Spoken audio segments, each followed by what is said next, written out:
Hey, welcome to the show. Today we're going to talk about XRP and the theory or hope, whatever you want to label it as, that there may be an XRP buyback at some point in the range of $35,000 a token.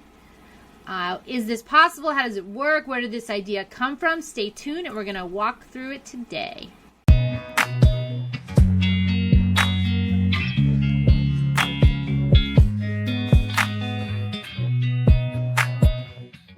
Welcome to the show. We're going to talk about the XRP buyback theory. This is a fun one, although I will tell you, it's controversial in the XRP community. I wrote about this a couple months ago on Twitter, and I will tell you, it was very polarizing. Lots of people called me bad names. Some people got excited. So this is a kind of a controversial topic. For full disclosure, I'm just reporting what I've learned about it. I'm certainly not saying that this is going to happen. Do I think it would be super cool if it did happen? Yeah, but I have no way of verifying this at this point. The reason I do think it's important to discuss this as a community is that there might be data points out there that either support or contradict this thesis, and you won't notice them if you're not even aware of it. So I am putting this thesis out here. It certainly is not mine. I'll explain kind of where it came from in a second. But I just want you to be aware of it so that if you hear something else from another source, you can say, you know what, that supports this thesis, or you know what, I think we now know that this thesis won't be true. So I'm going to explain to you where it all came from. And all right, hold on. Okay. So, James Vallee, who is an attorney and owner of Valhill Capital, introduced this thesis, actually, I think in 2021. I first learned about it from Linda P. Jones's podcast in the middle of 2022. And this sort of thesis ties into some things that we have heard that Ripple team has confirmed, which is that the XRP token will do a better job at what it's designed to do for cross-border payments if it has a high value. As of now, XRP is about 50 cents. That's not high value. So if you wanted to move $1 million worth of XRP, and let's even just keep the math simple, let's say XRP was $1, you got to have 1 million tokens of those. And there's a lot of price volatility when a token is low valued, because if you're at $1 and you go to $1.10, which isn't, it's only 10-cent difference, it's still 10% change. Things are very volatile when you have low price tokens. So the volatility would be a problem, which we've heard Ripple and David Schwartz specifically say. So James Vallee's thesis, though, and I'm going to hopefully do a good job summarizing it, forgive me if I don't, is that there's going to be a new financial system. The global currencies are moving to the blockchain, and this was agreed upon years ago, because it's a massive, massive project to change how money works globally. It's not something you do impulsively or quickly. So it takes years of planning. And that these central banks around the world have met and agreed to this change. And his thesis is that if you're going to make this agreement to do all this and potentially revalue how currencies are with one another, you're going to use one neutral token like XRP as the bridge currency. You would never make that agreement without agreeing on the price of the token. It's like his thesis was that would be one of the first things that you would do. Now, if you wanted to move the entire global economy to a new system, and you wanted to have a system that could potentially support the transactions of all the money, all of the value in the stock markets, real estate markets, derivatives markets, that's a lot of money. And there's only 100 billion XRP tokens. So if the value of all the money, which greatly exceeds 100 billion, you would have to have a much higher price. Now, when he first hypothesized this thesis, he calculated all the money divided by 100 billion to be 37.5 a token. But when I listened to him this year, he's actually raised that to be around $50,000 a token. I don't know if it really matters, for us, things would be great if either one of those were true. But the thesis is that, if a quadrillion dollars worth of value exists and the financial system has to be able to move all of that value potentially at the same time, which it might not have to, but like theoretically, then it has to be priced in a way that it would cover all of the value. It's almost like you think of the idea of like an NFT that is a representation of something offline. So let's say you bought an NFT that signifies you bought a Rolex, like some of those luxury brands are issuing those now. So I would have my Rolex, which is my physical watch, and then I would get this digital representation of that watch. My signifies I own it as an NFT. So there'd be like a mirror asset that would reflect ownership.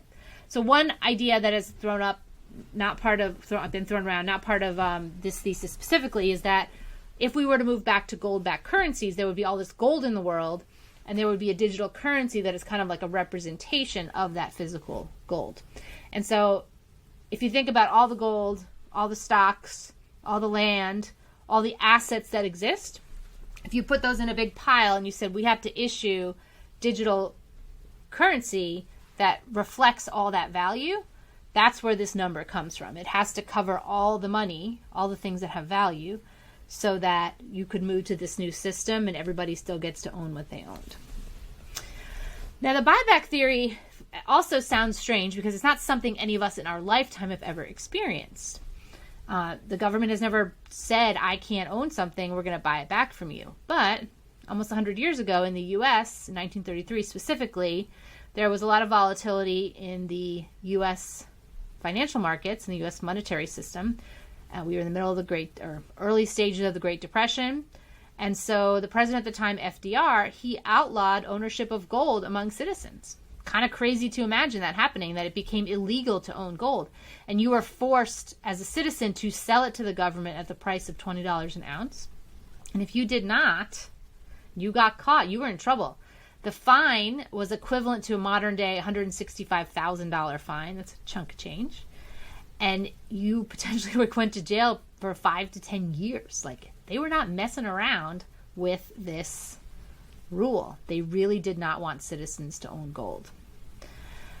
Now, in modern times, I think I would be very suspicious of this. But back then, in the 1930s, when this happened, people were not that suspicious. There was no internet, so they just kind of went along with it. But I digress. The point is that we have seen this type of a buyback before, where a major change to the financial system happens, and as a result, the government outlawed ownership of something. Do I think they will outlaw XRP? No, for one reason alone, which is that other projects run on the XRP ledger, and I don't know how you'd make those projects fail if you made it illegal. But that doesn't mean that the token couldn't potentially be revalued. It just means that those projects would run. They'd have to sort of recharge how they charge for things. Now, XRP, there's 100 billion of them, and Ripple owns about half of the XRP. And they refer to this as their escrow, and the idea is that this will be part of the ODL, the on-demand liquidity. Essentially, it's kind of like a liquidity pool where banks can exchange money with other banks using XRP as a sort of intermediary cross-border payments token. Also been hearing that Ripple's been buying back their token from other places, so this buyback has been heard about elsewhere. And we've also seen some documentation from the Bank of China that they've referred to Ripple as a bank. Interesting to sort of see if Ripple almost functions in this capacity, kind of like a central bank, where they are now holding a reserve asset that is used by other banks to exchange value, which is kind of what the central bank, I'll talk about the Fed specifically. The Fed issues reserve assets, and banks settle up with each other using a reserve asset. So this could be the blockchain version of that, hypothetically. All right, there are some questions that come up naturally. I'm just going to put them out here because I am not saying that this thesis is correct. I would love it to be. That would be super cool because I am an XRP holder. But it's not clear if this were to happen. A couple of things. So a couple of my counter thesis questions. So if this happened, would banks actually compensate us a fair market value, or could they just take it? That's a good question. I know banks don't like to give away things for free, so I'm always wondering, is there a way they could have this high value token without necessarily having to compensate us? It's a possibility. How would this affect the other projects that run on the XRP ledger? There's like NFT projects. I don't know if he's still doing it, but a couple months ago, Michael Jordan was going to issue his NFT project on the XRP ledger. How would this type of thing affect those? I'm not sure. And the other question that came up, which I think other people in the XRP community have answered for me, but is still a possibility, is why wouldn't the banks just create another token on the XRP ledger to use? Because it could save them billions of dollars in having to buy back all these tokens from us. And some people have a thesis that this is the sort of native token to XRP ledger. You can't just create another token. So that might not be a legit question. I just want to bring that up as something that occurred to me, is why not just create another token? Then you don't have to pay us anything. So, and there's some interesting things about the XRP community, which I love, but they're intriguing. Is that this sort of Riddler group that loves to talk about these price predictions, that seems very confident that this type of thing will happen. So I think it's fun as a community to talk about this. Please do not take this video as me telling you that XRP is going to be worth $37,000 a day. I wish I was a psychic or a time traveler and could tell you that for certain. I'm just kind of passing along Jimmy Vallee's thesis, which, you know, he's a smart guy. This makes a lot of intuitive sense, but this is not something any of us have ever experienced to know how this type of thing would work. But it is certainly a neat idea to talk about, and please don't get mad at me for talking about it. I'm not endorsing this idea. I just think this is a fun, interesting thesis to explore. We have heard public officials and Ripple both say that this type of bridge asset works best if it's high value. Gary Gensler has said that on video from back from his MIT days, that it really needs to have a stable price.